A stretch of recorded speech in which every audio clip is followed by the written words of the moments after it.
direct my next question to Secretary General Martinez Carbonell. We had a suggestion here, obviously, to help with certain measures and actions that could involve sanctions. From your perspective, looking at what is at the EU's disposal, how can the EU, and has been taking maybe some measures on a more targeted way, contribute to reducing the risk of some geopolitical fragmentation and foster peace, stability in this region? Thanks so much, Halika. Maybe I take it where Arman left it, with the invitation of how the bilateral relations can be further constructed.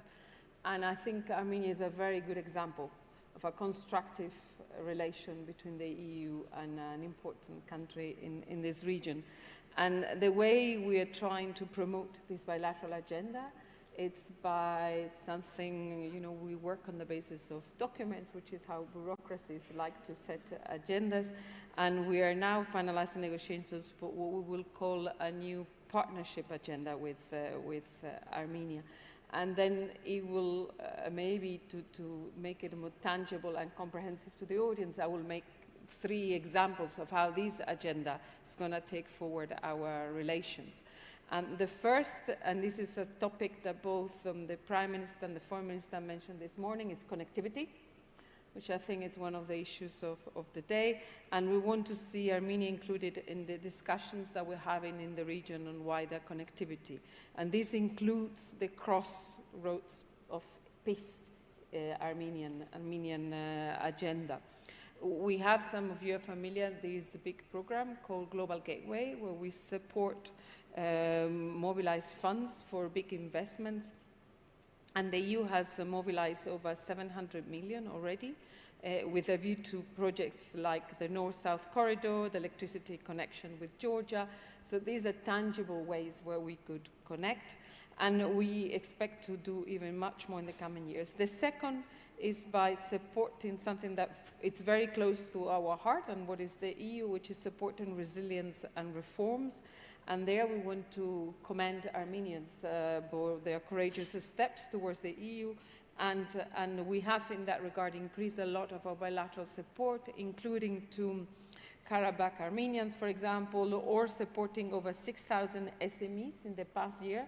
This is something that gets very close to people, help them in the realities of the day, but also something very close to people. We will be launching the dialogue with a view to one day have visa liberalization, so that one day Armenian tourists can travel freely to the EU. And then again, it's something very, very tangible.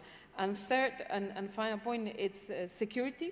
We're talking of soft power, but also getting more and more security focus. And there, a more stable Armenia means a more stable region. And as some of you know, 2 years ago, we launched this EU mission in Armenia that has been helping to monitor the Armenia-Azerbaijan border.